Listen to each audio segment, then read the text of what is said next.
Okay, uh, hopefully you can see the slides and hear me. It's a great honor for me to give this presentation, and I'd like to start um, by doing two polls. The first poll is it's a good idea to vent your anger or blow off steam, because if you hold anger in, you'll eventually explode in an aggressive rage. If you agree with that, raise your hand or raise your virtual hand so people can see. I'm going to stop share screening so I can see your hands. If you agree with that, raise your hand or raise your virtual hand. Okay. Thanks.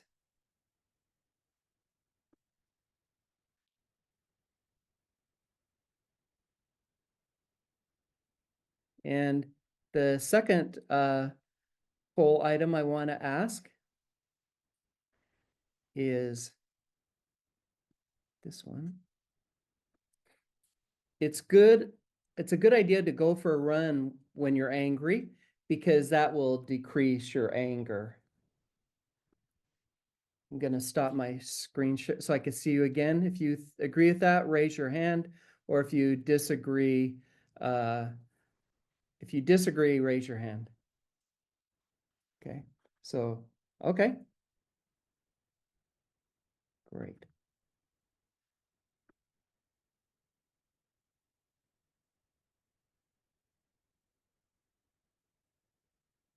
Okay.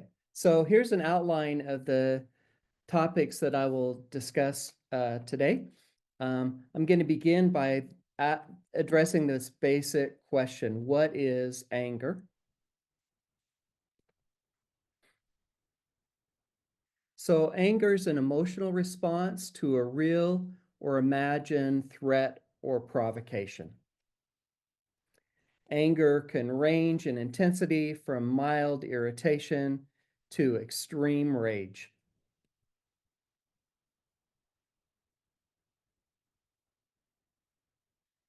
Anger is a negative emotion, but it's not necessarily a bad emotion. Anger motivates people to approach and to solve problems. Anger makes people feel strong and powerful, so they want to stand up and fight for what they think is right. Many social movements and protests are fueled by anger. Here's a few examples on this screen, like Black Lives Matter, the Me Too movement, ending gun violence, and so on, LGBTQ plus rights. There's actually a global protest tracker. There have been over 700 protests in 142 countries since 2017. Malcolm X said, usually when people are sad, they don't do anything. They just cry over their condition. But when they get angry, they bring about a change. But anger can also motivate people to stand up and fight for trivial or ill-advised things. Most murders committed in the USA, for example, are due to angry arguments, as you can see in this chart.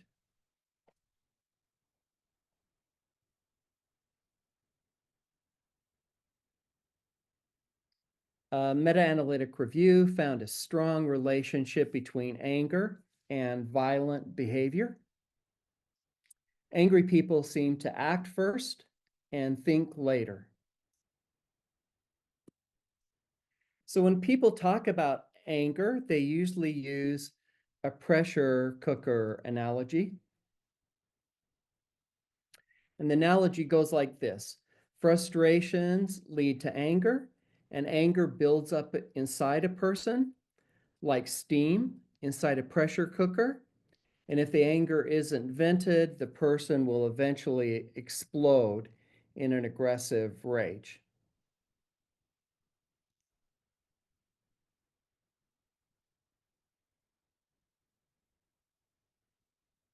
So using this pressure cooker analogy, I'd like to talk about first some destructive approaches to managing anger, and then follow that up with some constructive approaches.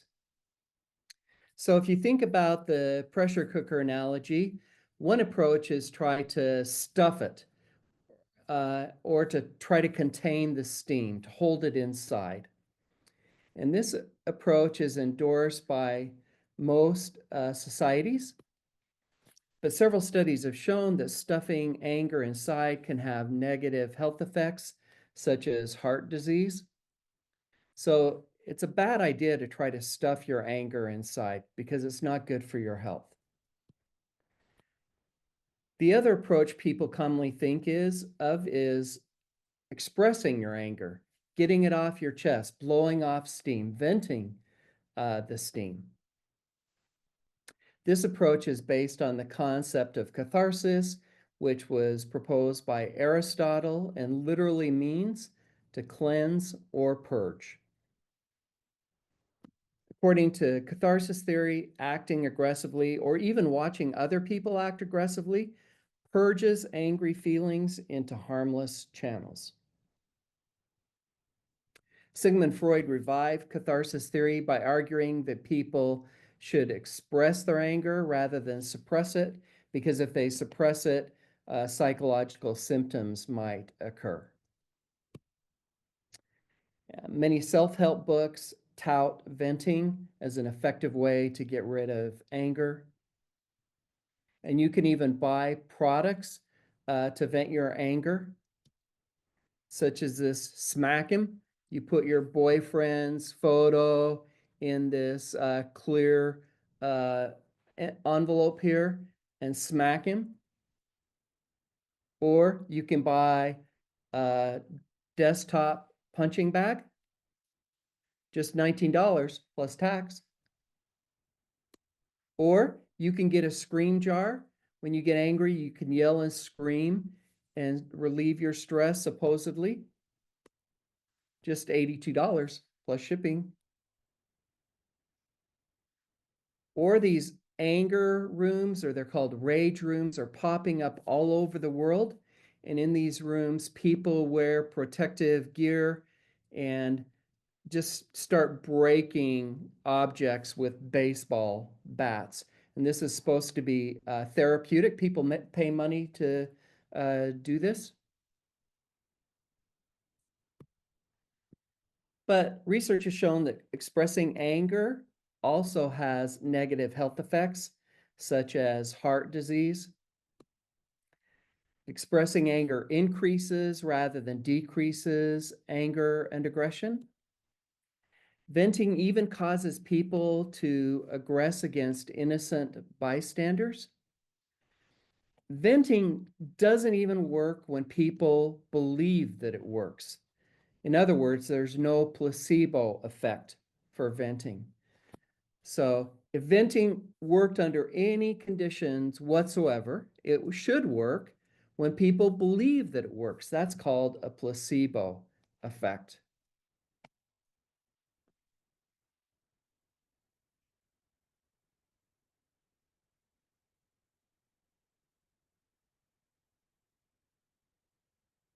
So we did a study to test this hypothesis.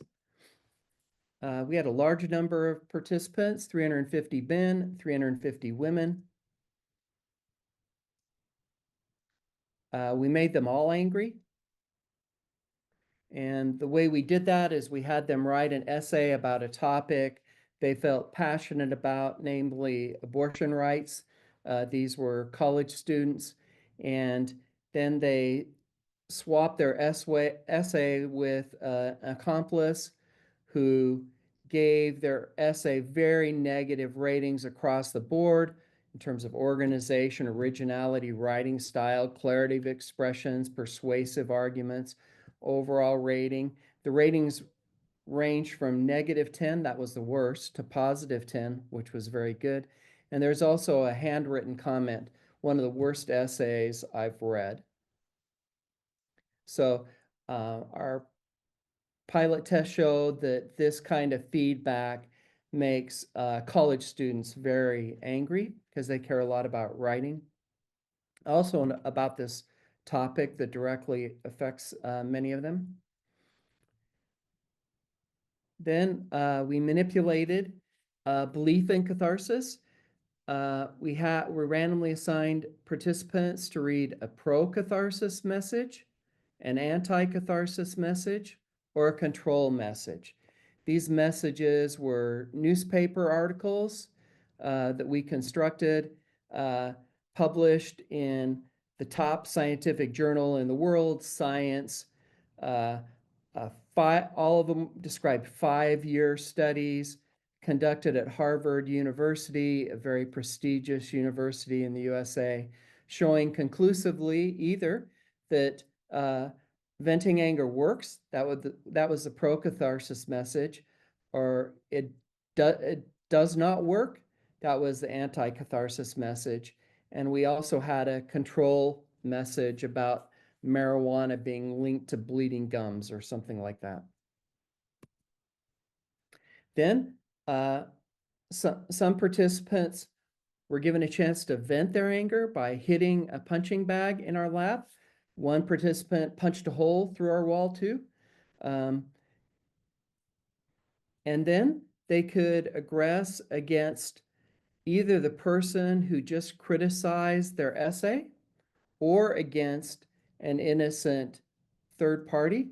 And the way they could aggress against this target person is using a noise blast task that I'll explain. The dependent variables were how much they wanted to hit the punching bag. That was our check of the placebo manipulation. How much they enjoyed hitting the punching bag,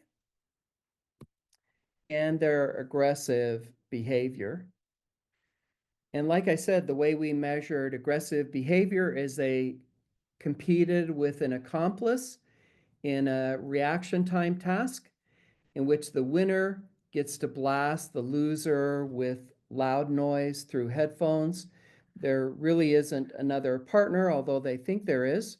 And they can choose the level of noise for their partner. 0 is no noise. I designed this procedure for my doctoral dissertation based on a previous procedure that used electric shock. But in our procedure, you don't have to behave aggressively if you don't want to. You can choose 0. 1 is 60 decibels, 2, 65, 70, 75, 80, 85, 90, 95, 100. Level 10 is 105 decibels. That's about the same level as a smoke alarm going off, but right in your ears. And the noise is a combination of noises that many people dislike, like fingernails scratching on chalkboards, dentist drills, ambulance sirens. And you can also choose how long your partner suffers by how long you hold down the duration button. So I'm just going to give you a sample of this noise so you have an idea of what it sounds like.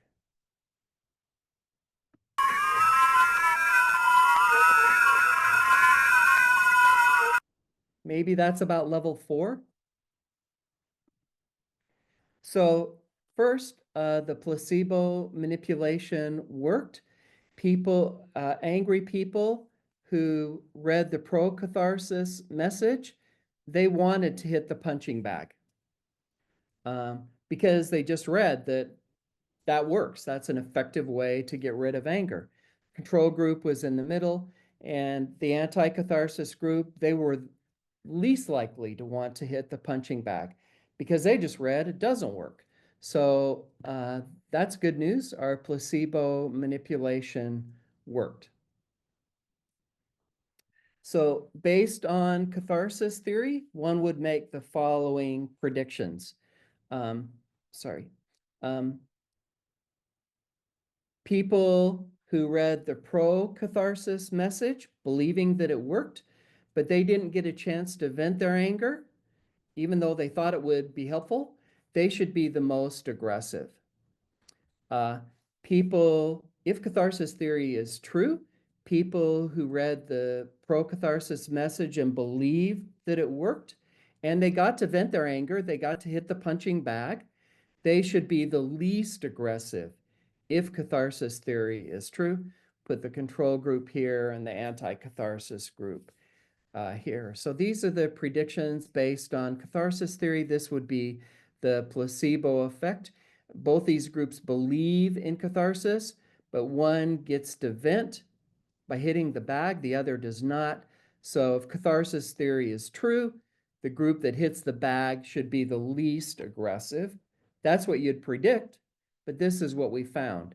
Exactly the opposite, namely, the most aggressive group believed that catharsis theory worked, but it didn't work. So by venting their anger, they just became more and more aggressive. And actually, the lowest level of aggression was for participants who did not hit the punching bag. So these results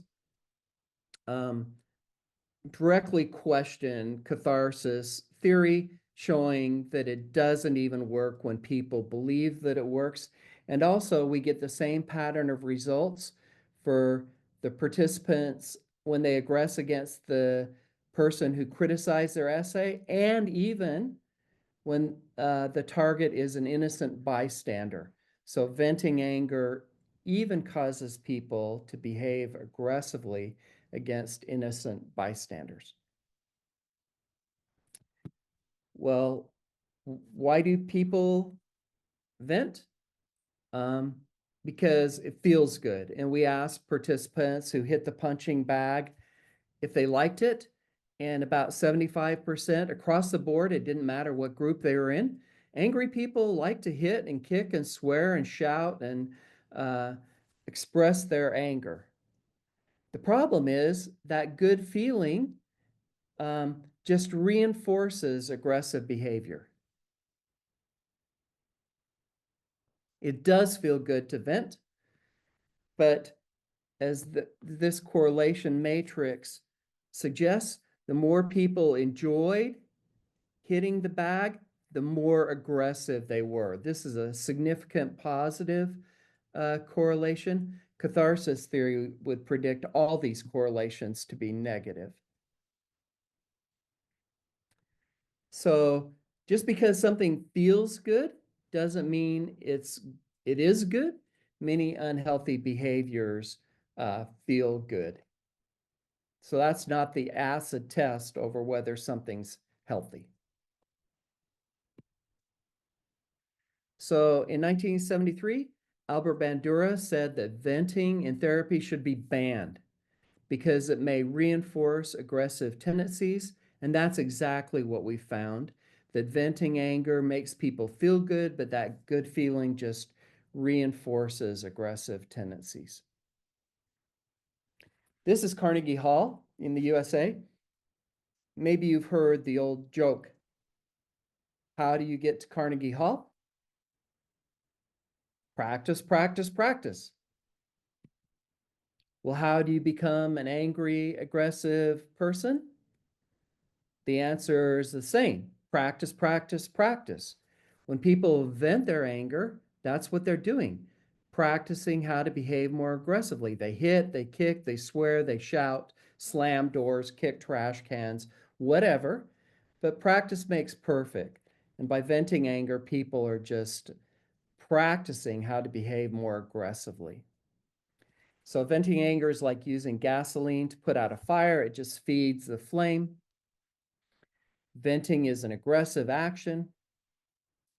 It keeps arousal levels high. It keeps aggressive thoughts active in memory because when people vent their anger, they're often thinking about what it is that made them angry in the first place.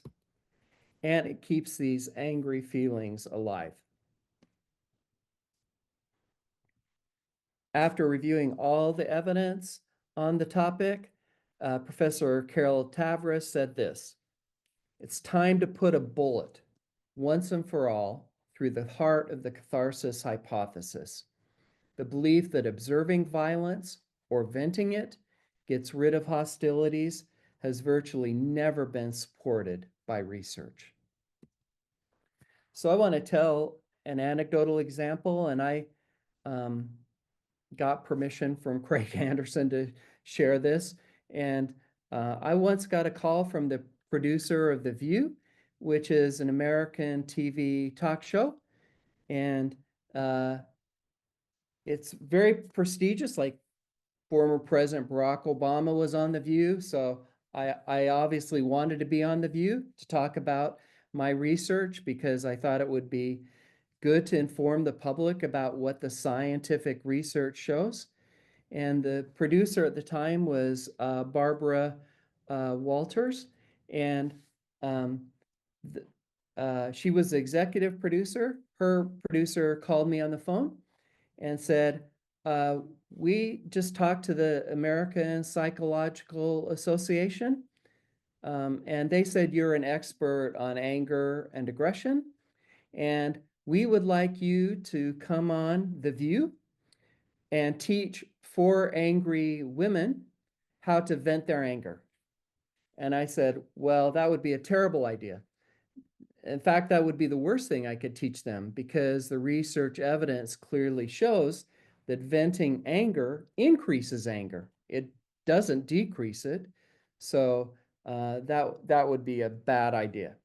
And the producer said, really? Oh, I'm surprised to hear that. So what would you have the women do instead? And I said, well, angry people are highly aroused. So I would have one of the women count to 10 because then the arousal level will decrease over time. I'd have distraction also works. So I'd have one of the women work on a crossword puzzle or something to get her mind off it. Um, I would have one woman maybe take some deep breaths because that's also a good way to calm down. And I guess I'd have the fourth woman pet a puppy because research shows that that's incompatible. Those feelings of empathy are incompatible with anger and should push out the angry feelings. And so the producer says, okay, let me get this. So one woman's going to count to 10. One woman's going to do a crossword puzzle. One woman's going to take deep breaths. And one woman's going to pet a puppy. I said, yep, research shows those activities work. And producer said, okay, well, Barbara Walters is right here in the room with me. I'm just going to put you on a brief hold, and I'll get right back to you after I share your ideas with her. So actually, I was on hold not for a brief time, it was more like 20 minutes.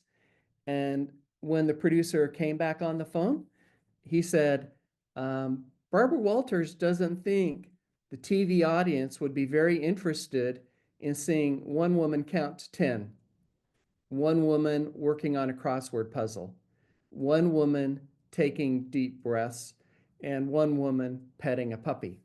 And I said, well, if the goal is responsible journalism, you should show your viewers what the research indicates works.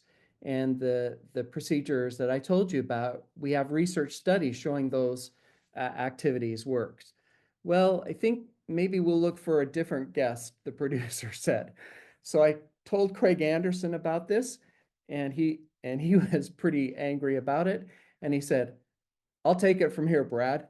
This is what I'm going to do. I'm going to send Barbara Walters a packet of scientific studies, all showing that venting anger is ineffective. And I'm going to send it through registered mail, so she has to sign it, so we know she got it. And I'm going to write her a letter too that says, if you air a program showing about venting, that Brad Bushman will be sure to cite that program as an example of how the mass media perpetuates the myth that venting anger works. And so, well, she got the articles. I don't know if she read them, but I was never invited on the program. And I don't know if they ever did a program on venting anger.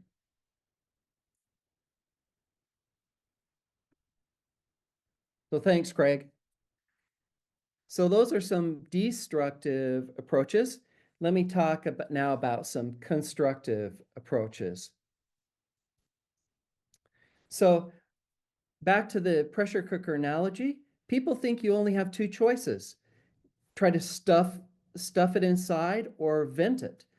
But actually, the best approach is to turn down the stove to reduce the heat so the pressure doesn't overflow. Um, so that's the approach people should take when they want to manage their anger. Um, so this is the Schachter-Singer theory of emotion, and any emotion, including anger, uh, can be explained with this theory. So you have an emotional stimulus, like a driver cuts you off in traffic or whatever, and there are two components, the physiological arousal and the cognitive label. And those two components influence the emotion you experience. So to reduce anger, you can work on either one of these. Try to reduce the physiological arousal or try to change the cognitive label through mental tactics. So I'll briefly talk about both, starting with the physiological arousal. So when people become angry, their physiological arousal increases, their heart rate and blood pressure, for example, go up.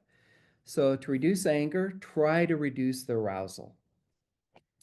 Count to 10 before responding because as time passes, arousal decreases.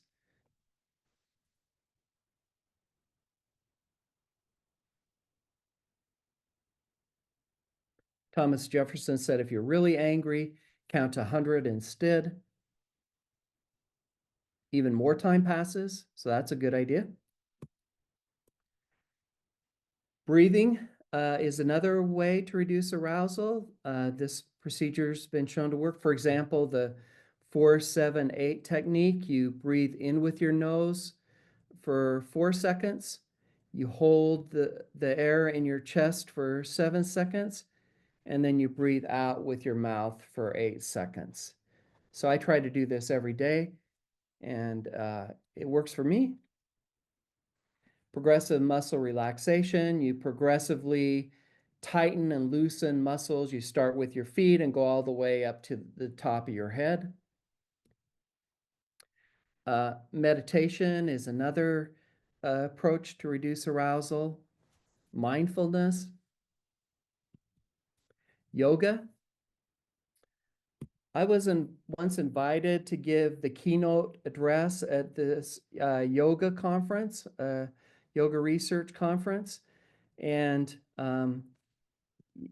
yeah, I thought, well, if I'm going to give this keynote address, I better find out if they wanted me to talk about anger management. So I thought, I wonder if there's any link between yoga and anger management. So I did a comprehensive review of the literature, and I found yoga is a very effective way for managing anger. So, and I talked about that research at that conference. But not hot yoga. And don't do it with Darth Vader because his breathing will make it impossible for you to concentrate. Listen to calming music is another approach. Play a relaxing video game. I just want to tell you about one study we did on this. Participants were 150 college students. They played one of the following video games, either a relaxing game like Endless Ocean. So you swim in the ocean, but they're not like sharks trying to eat you or anything. It's just a beautiful, calm video game where you see colorful coral and dolphins and things like that. Or we had a neutral control game. And we also had a violent game. And we used the noise blast procedure that I described earlier to measure aggression. And I'm not going to give that noise sample again because it's not very pleasant. But the results showed the lowest level of aggression was for the group that played the relaxing video game. The highest was for the group that played the violent video game. And all these differences are significant.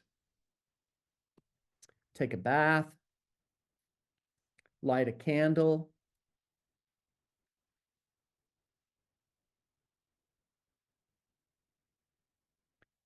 So my former PhD student, Sophie, and I did this was for her doctoral dissertation. We did a meta-analysis on any study that included a control group that either included an activity to decrease arousal, that's indicated by the blue, like the ones I've just talked about, mindfulness, meditation, yoga, breathing, muscle relaxation, or increased arousal, such as jogging, swimming, cycling, hitting a punching bag, any activity like that.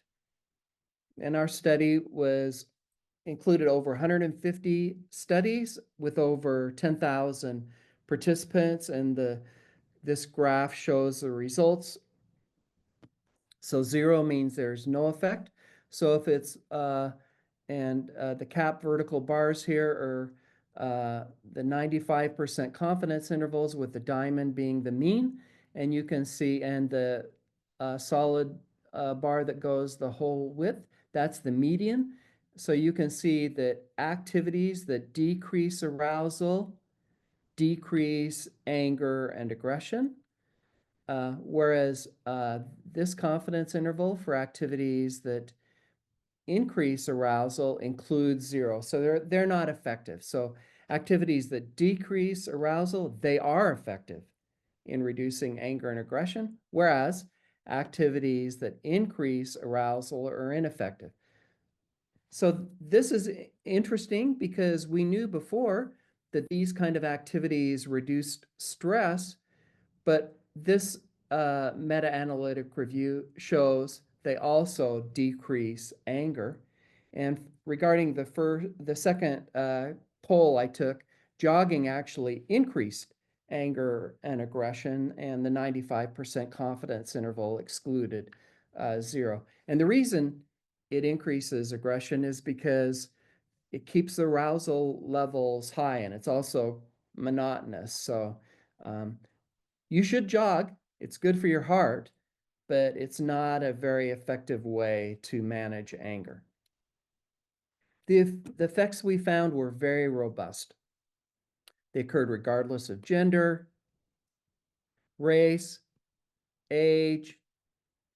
They were effective for people from Western and Eastern countries, in college students and in non-students, in criminal offenders and non-offenders, in individuals with and without intellectual disabilities, regardless of how they were delivered, digital platforms, researchers, therapists, both individual and group sessions they worked, in the field, in laboratory, in online settings, across the board, these were very effective. So reducing physiological arousal is a good idea to reduce anger. The other component here is the cognitive label. I'll just briefly talk about that. Using mental tactics like distraction, think about something else that's interesting and demands your full attention to get your mind off it, such as working on a crossword puzzle, but make sure it's not one that makes you angry. Incompatible responses, do something incompatible with anger and aggression. The idea is to push out the angry feelings with something incompatible with anger, such as petting a puppy or a kitten, watching a comedy. It's impossible for you to be angry and laugh at the same time. Anger and laughter are mutually exclusive, and you have the power to choose either. Help somebody in need.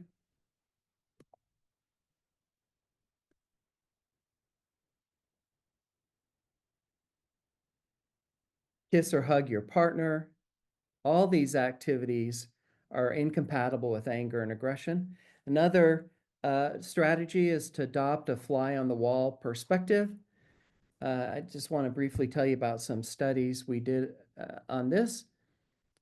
Participants in the first study were 94 college students, and in the second study, 86 college students. We provoked them by first giving them very difficult anagrams. There were 14 they had to solve. They had 10 seconds to solve each, and I'll give you a chance to do these. You can type your answers in the chat box if you know the answer. So we'll just do 4 instead of 14.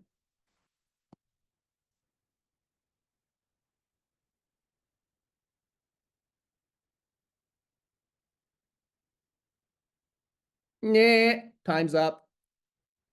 Alleviate. Second one.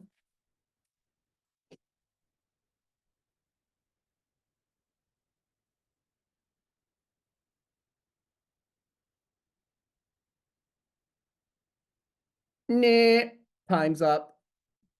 Confiscate. Third one.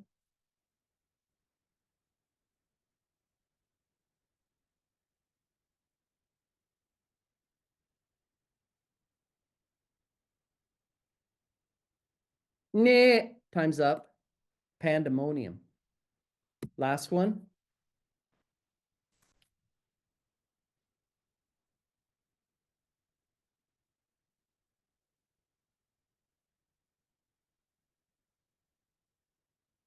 Nah, time's up. Lieutenant. So I know you want to do all 14 of these, but I'm going to move on, right? And they did this while their responses were being recorded while listening to Stravinsky's Rites of Spring. I don't know if you've heard that before. This is not exactly mellow music.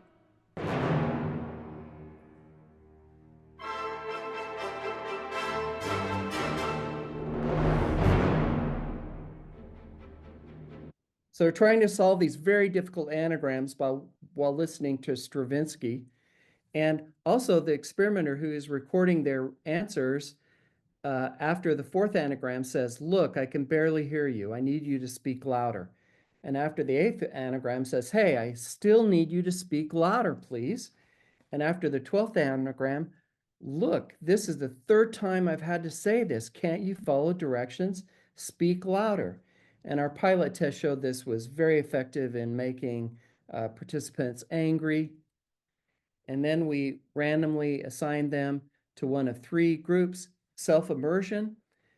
We told them to think back about this situation where they solved these anagrams, see the situation unfold through your own eyes as if it were happening to you all over again. Self-distance, move away from the situation to a point where you can now watch the event unfold from a distance. Watch the situation unfold as if it were happening to the distant you all over again. And we had a control group. We didn't tell them anything. In study 1, we measured aggressive cognition. So we showed them word fragments like ki blank blank, and they filled in the blanks to form a word. Like kind would be a non-aggressive word, or kill. If they put in 2 L's, that would be an aggressive word. And we also, in study 1, measured angry. We asked them to fill out a mood checklist that included items like they feel angry, irritable, annoyed. And then in study 2, we measured aggressive behavior in terms of noise blasts. And you can see for aggressive cognition, the lowest was in the self-distance group, where they're like a fly on a wall. Anger, lowest in the self-distance group. Aggression, lowest in the self-distance group. So adopting a more distant perspective is really helpful. We've done other research with my colleague Sander Kolle in the Netherlands. Lean back. Angry people are often in your face. They lean forward. So do the opposite. Our research shows that leaning back is also effective. Reframing, adopt a different perspective. Right, I'm Edward, and this is a pictorial representation of what I mean by reframing. Okay? Reframing is taking a frame that someone has around a particular subject or a situation, the frame through which they're looking at it, think of it like a window frame.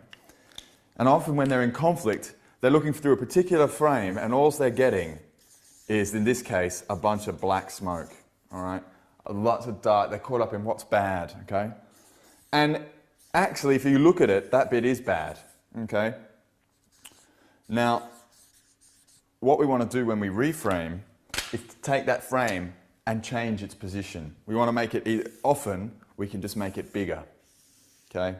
So we take the frame that the person is using to look at the world and enlarge it so that they can change their perspective.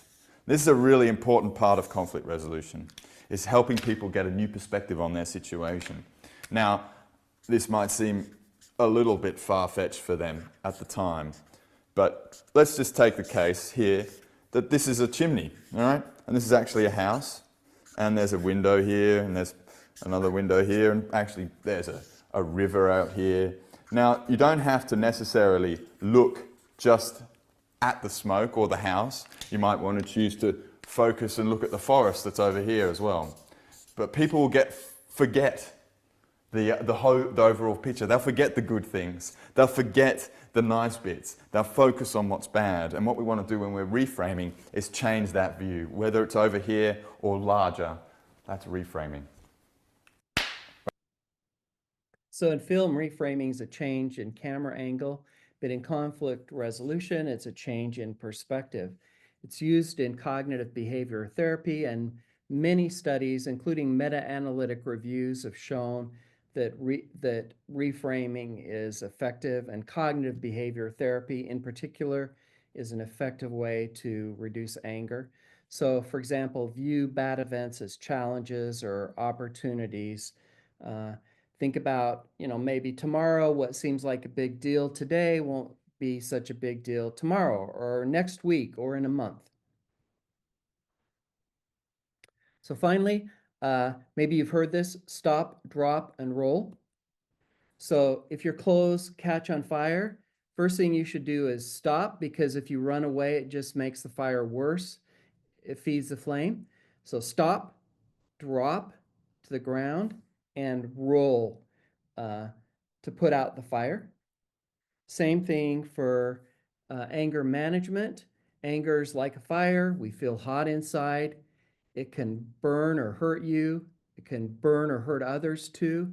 If it isn't extinguished, it can spread to others and can cause damage. So what do? You stop, freeze, stop what you're doing. Don't act out on your anger. Drop, lower your anger level with a calming activity, and roll. Move on with your day with a fresh, calm perspective. Stop, drop, and roll. So in conclusion, anger is not necessarily bad. It can motivate people to take action.